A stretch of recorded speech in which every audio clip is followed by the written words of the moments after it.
Good night and welcome to another episode of Reason with Ashleigh-Ann Mowatt. I'm Ashleigh-Ann Mowatt, live on Jamaicans.com Facebook page. As you come in, please tell me where you're connecting from. Guess what? I'm connecting from the beautiful city of Montego Bay, Jamaica. I love Mowatt so much. Why? Because it's my home city. So if you're a Montegonian watching this live, please let me know. Comment below. I know you saw the caption, but we're gonna get to it.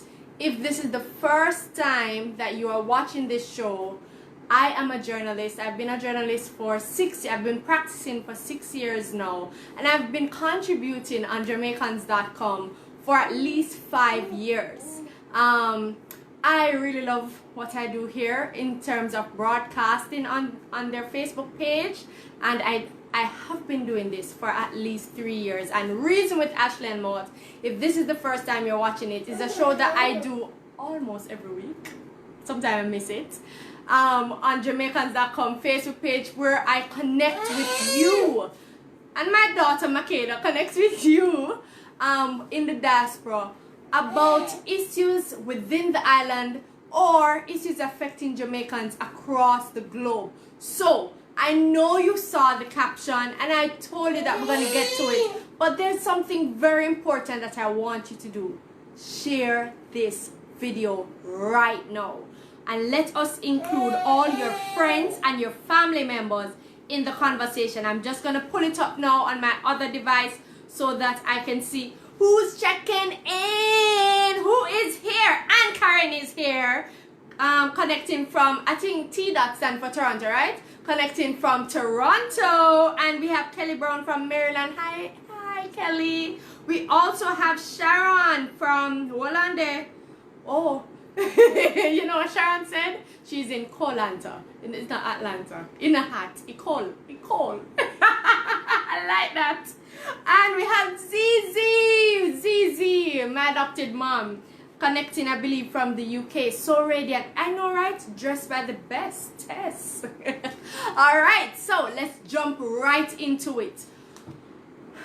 We've heard about more deaths due to COVID-19 just this week in Jamaica. And we are seeing where so many of us have been losing loved ones as a result of this virus. And fortunately, I'm going to share my experience with you. Fortunately for me, I do not have a family member who are our loved one who have lost his or her life due to COVID-19. However, in the space of a couple weeks, I have lost loved ones and family members due to other circumstances. And I had to take a break last week because of how sudden the news of my family members passing was, and just to cope. But tonight I want to bring to you my story, and I want you to share yours. How are you coping with the news of so many Jamaicans passing away due to COVID-19, and just overall, how do you cope with losing a loved one, right? I can tell you, when I heard I've lost, okay, so I've lost a close relative, right? I've lost two, I don't know if they would be in-laws. Yeah, I've lost two in-laws, right, in the space of months apart, right? And then I've also heard of the death of a family member of one of the in-law. Just let me tell you, I'm not normal. Thankfully, as I tell you, it wasn't as a result of COVID-19, but death is death, and death is so final. And when it happens suddenly, it can really take a toll on you mentally. And I really want to know what has your experience been like at this time. I see so many people on social media would say don't allow this time. Makeda is waving to you guys, so just accept the wave. Send those wave emojis. She's waving to you guys. A lot of people I see on social media saying, all right, we know right across the island, right across the globe, people are dying, but don't despair, don't cower in fear of death. And I'm saying, okay, you see, it's easy for an outsider to make those statements. It's easier for somebody to tell you things will get better. But when you're living it, when you are literally living it, it's not that easy. And I implore people, just overall, you be mindful of how you share your sympathy for persons who have lost loved ones. I want to share your thoughts. Jaduz, thank you so much. He says, my condolences to you and your family. Kelly says, condolences to your family. Zizi says, sorry to hear, Ashley. My sincere condolences to you and family. Yes, thank you so much, guys. It has not been easy for us, but guess what? We're coping. I am right here, and one of the ways in which, and I'm going to get right into it, one of the ways in which I'm coping is doing this. Keep on as best as possible to maintain my regular routine. Yeah. So rather than say, I mean, as I told you last week, I had to take a break from it. I just had to take a break from going live and all of that and just staying away from social media, which is necessary. But for me, one of the ways in which I cope is to just maintain a routine. So I know that, of course, Makeda is my #1 priority, and she's very much a part of my routine. So I keep her, I maintain that routine. I don't pass on the responsibility to anyone else. I just keep her, keep myself occupied with her. In addition to that, I have a career. So I keep doing the things that I usually do on a daily basis. I run a business. So I just keep on working. I also rest. Look here, sleep is very, very important. I don't know how valuable it is for you, but it's very valuable for me. And as a young mom, I know all the time we get to sleep, but especially when we've heard the news of the passing of loved ones, it just it drains us sometimes. It drains us knowing that we're gonna wake up and we can't take up the phone and call them. So sometimes, all I found for myself, just go get some sleep. You understand? Another thing that I've found to be very, very valuable, right? And I want to hear your thoughts on how you are coping with the loss of loved ones due to COVID-19 or any other circumstances, right? One of the ways in which I cope is doing something very nice for myself. So last week, your girl got snatched. Okay, I don't know if snatch is the term, but this is what I did. I ensured that I spent a day beautifying myself. So I got my hair nicely cut. You understand, with a little style. It kind of come out now, but I did that. Put on some makeup, put on some new clothes, took a couple photos, did a couple videos, and for me that was very helpful. You understand, despite everything that was happening around me, I could feel some bit of joy in just fixing up myself, right? I want to share your comment. If you're just joining the conversation, this is Reason with Ashleigh-Ann Mowatt, live on Jamaicans.com, and we're talking about something very important today. We are talking about how do we cope when we've lost a loved one? How do we cope with grief in light of so many deaths around us? We've seen, and I don't know if you've been following the news, but our death toll in Jamaica is over 160 persons due to COVID-19. That is. And I think the last time they checked, we had about 8,000 reported cases. I mean, granted, Jamaica is still privileged, you know, yeah. And the reason I'm going to say this, we are taking this virus serious. So we're putting in mechanisms to ensure that people are following the protocols. Jamaicans are following the protocols as best as possible, right? Visitors to the island obey the protocols so that we do not have, how should I say it now, worst case scenario, right? Didi says, hi from Canada. Ashley, my condolence. My baby, here your daughter, he keeps grabbing the laptop, I guess, to see her. Okay, I guess eventually I'll have to show. I think one of the episodes I did show Makeda, but I will do that. Zizi said, I missed you last week. I fell asleep by the laptop waiting. Oh no, I'm so sorry to hear. But as I was explaining to you, rest and rejuvenation is very important in coping with the loss of a loved one. Another thing that I find that is very, very important in learning how to cope with the loss of a loved one is to talk. Talk therapy. Talk about those good times with the person. Talk about those not so good habits about the person that put a smile on their face. You understand? You find that, I remember one of my relatives who passed away, he had a tendency to be very, Jamaican people that call it show off, right? And whenever we would visit his family, or whenever he sees us, he was very proud about his family. He's very, very proud.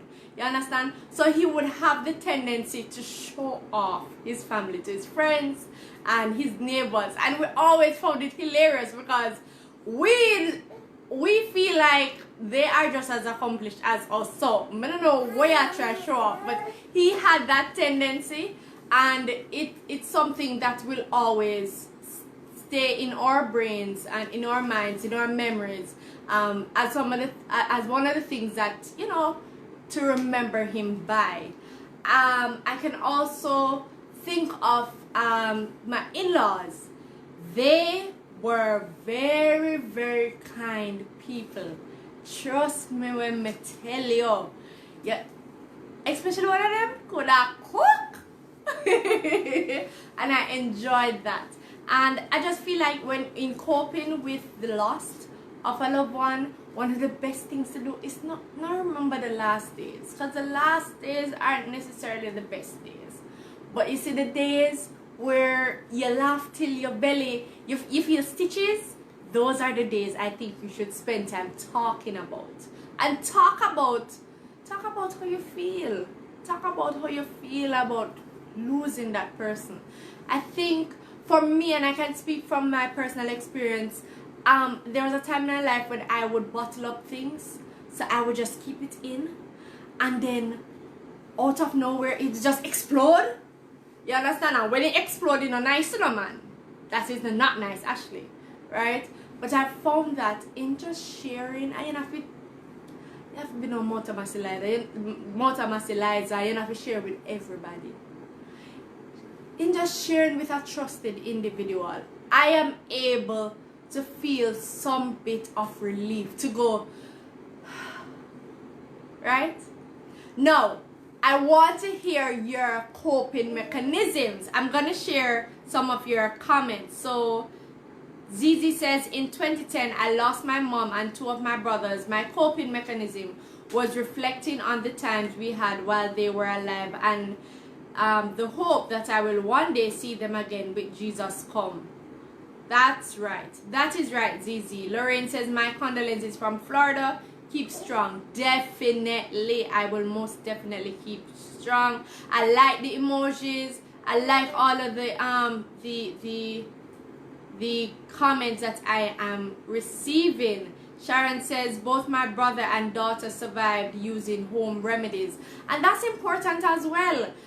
Thank you for that, Sharon. One of the ways in which we can cope is to look at, there are sometimes, depending on the circumstances, let's say for instance an illness, a health condition, it may be genetic, you understand, it may be hereditary, it may be coming down through the genes. Maybe in terms of addressing that fear of death, we can go and get ourselves screened, get ourselves checked out. And in that way, and as I was saying, my recommendations may not necessarily work for everybody, but I'm just sharing with you what I believe would be valuable coping mechanisms. In that way, you can have a better understanding of what your life looks like, especially when you have an understanding of what's going on inside of your body, so that you can prepare yourself to enjoy your best life. We can't prepare to die. A very close family member told me this. You can't prepare for die. You have to prepare for live. So live first and let the universe take care of everything else. So those are my thoughts. I will not be here for long because I don't think I have all the answers in terms of coping with everything that is happening due to the COVID-19 pandemic, the COVID-19 virus in Jamaica. However, in whatever way I can share just the knowledge and my thoughts with you, I will. I love reason with you, right? I am gonna share. So Dee Dee says my great-grandmother died recently. They were, so you have two great-grandmothers, and they were 101 and 100 years old. Wow, that's amazing. I'm sorry for your loss, Dee Dee, but wow, I just cried and let it out of my system. I'm glad you brought that out. I don't know why I didn't say this. We can cry. A lot of Jamaican men have the idea that crying and showing that emotion is not manly. Ball man, nothing wrong. And if you don't want nobody to see a ball, nothing wrong. Ball. Because sometimes in crying and letting out all of that, it also helps. Hi Tasha Lee. Zizi says, what helps also is if taking the focus off the immediate situation and just immerse yourself in doing something that brings joy to someone. That's so true. That is so true. And that's why I maintain my routine. In my professional life, I help a lot of people, and I love helping people. I love making people recognize, or helping people to recognize their skills and their abilities, and to bring them to the point where they are actually even making money from that. So I love what I do within the scope of media and communication, right? So you're right, Zizi. Just doing something that brings joy to you. You understand? You have to be selfish sometimes. You have to lock off your phone sometimes. You have to miss certain emails. You have to miss certain calls. You understand? You probably have to miss certain outings. Well, nobody not really go anywhere now because of the COVID-19. Yes, right, Makeda? Yeah. Okay. What else? Alright. Makeda shared her 2 cents. So, as I was saying, you have to be selfish sometime, and it's gonna be valuable for you at the end of the day. Zizi said, absolutely. I'm sure you're responding to Makeda. Kelly says, I lost my father 20 years ago and I still have a rough time, but I cope by listening to oldies, which he loved to play on Sundays. Look here, don't get me started on music. I love music, and music definitely helps me to cope whenever I feel stressed. Whenever I feel overwhelmed, that is exactly my go-to, music. So you'll always see me with my earphones. And right now I have to be very careful because Makeda puts everything in her mouth. Dee Dee says, I should have said great-grandparents. Oh, so it's great-grandpa and great-grandma. My grandparents still alive. They're in their 70s. Okay. I'm sorry to hear. I'm very sorry to hear. Guys, I really appreciate the conversation that we are having tonight. As I tell you, it won't be long because I don't believe I have all the answers to it, but I encourage you, in whatever way you can cope, invest in that coping mechanism, because it's gonna be valuable for you and for your family members. So until next time, look here, you can catch me on Facebook. I'm Ashleigh-Ann Mowatt. I'm on YouTube as well, Ashleigh-Ann Mowatt. I'm on Instagram, A-Mowatt, and Twitter, A_Mowatt. Until next time, come reason with me.